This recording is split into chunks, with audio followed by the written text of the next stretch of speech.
we didn't have Gloria, we'd have to send down to Sanford casting for somebody like that, who in her own body and presentation tells you you can be beautiful and have any man you want and still be critical of men and still be a little bit angry. With all the jokes there are about women's lib and all of that, and then people say, yeah, but what have you finally accomplished, really? I think that women are changing the way they're thinking about themselves. She had all these media skills that were so superior to anything anybody else had.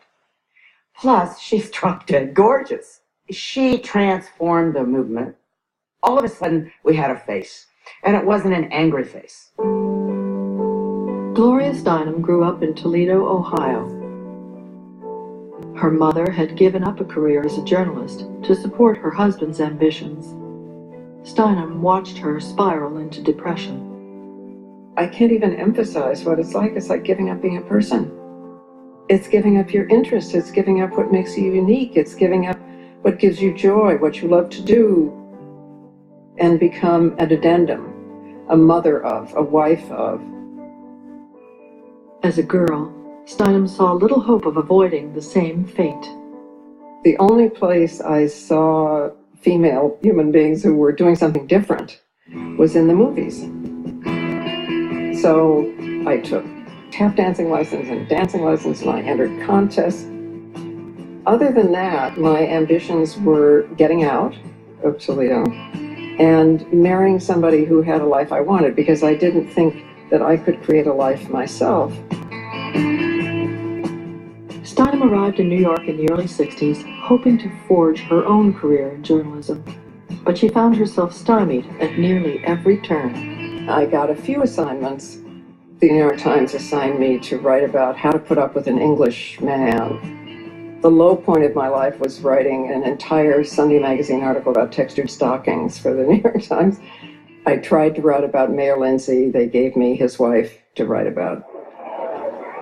As the women's movement gathered strength, Steinem looked for opportunities to write about it. In 1969, she covered a public hearing on abortion, which was interrupted by women wanting to tell their own stories. Women are not going to sit quietly any longer. You are murdering us. I had had an abortion when I was newly out of college, and had never told anyone. All right, will you please sit down and be removed from me? No, we aren't going to sit down. Why don't you give us some solid answers to our questions? I listened to these women testify about all that they had to go through, what it was like to enter into a criminal underground and risk your health and perhaps your life. So I came back and I wrote about it. After I wrote it, my male colleagues on New York Magazine took me aside and they said, look, do not get involved with these crazy women. You know, you worked hard to be taken seriously. Do not get involved. And I thought, they don't know who I am, and it's not their fault, because I haven't told them.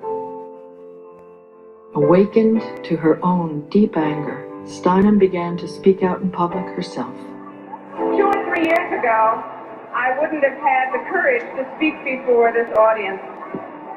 Now, thanks to the spirit of equality in the air, I no longer accept society's judgment that my group is second class. I was just caught up in the contagion of it, and it made so much sense of my life and everybody else's life, and I just wanted to say it. I wanted to write it and speak it. Steinem believed that feminism would never be given a fair hearing in the magazines she wrote for. So she started her own, with a group of other successful journalists. They called it Ms. Almost all of us have worked for other magazines, especially women's magazines, which we didn't read.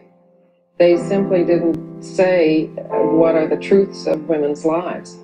And that's basically what we want this to be, a place where women can tell the truth, can read the truth, can get advice. Welcome to chaos. The major media immediately predicted the demise of Ms. They've said it all in the first little issue. I can imagine some stark anti-sexist editorial meeting trying to decide what to do next. After you've done marriage contracts, role exchanging, and the female identity crisis, what do? Organic foods for Christmas dinner, I suppose. Our first issue sold out in 8 days. It was supposed to be on sale for 8 weeks. It was the talk of the town. In New York and wherever I went, people were just fascinated because here we were coming along and talking about women who were punched around and fighting back. How to look at your own cervix, how to let your body hair grow because otherwise you're a slave to your tweezers. You know, these were completely astonishing articles. So of course we were the talk of the town. When I got to college, Ms. Magazine and Gloria Steinem made, I think, all women and girls sit up and think, wow, you know, maybe there's more than meets the eye here. It challenged our own thinking about what we could go and do. Who is it you're trying to reach? Everybody. I mean, there is no woman in the country who we are not trying to reach. Thousands of women got to know the women's movement through Ms. Magazine, and who would say they felt like they knew Gloria. She created a bridge, and we can know this was true because of the letters that came to Ms. Magazine. They were stories. They were amazing personal responses. I would say the dominant theme was, at last I know I'm not crazy, or at last I know I'm not alone. One of the readers of Ms. was Rose Garrity, a young mother in Binghamton, New York, trapped in an abusive marriage. There weren't any domestic violence programs back then. Nobody talked about it. It wasn't even whispered anyplace. I kept hoping it would get better. I kept hoping that it would stop. I'll never forget the Ms. Magazine.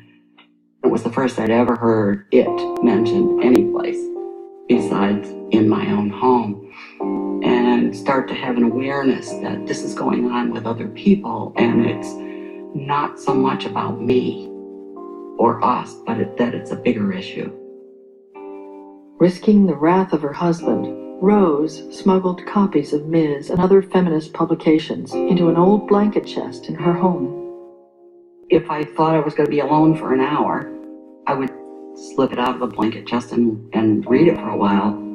Ms. Magazine was a big lifeline for me because it was my only window into the outside world. A world radically different from where I lived and anything I knew. I humbly admit that I was wrong when I predicted that Ms., the magazine of women's liberation, would fold after 5 or fewer issues.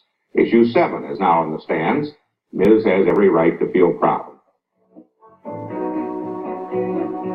As Ms. Magazine widened the reach of feminism, it helped usher in a new era of the women's movement. In the years to come, the movement would migrate from an outsider's insurgency to the mainstream of American life, where it would lay siege to the country's most established institutions, even the relationship between men and women.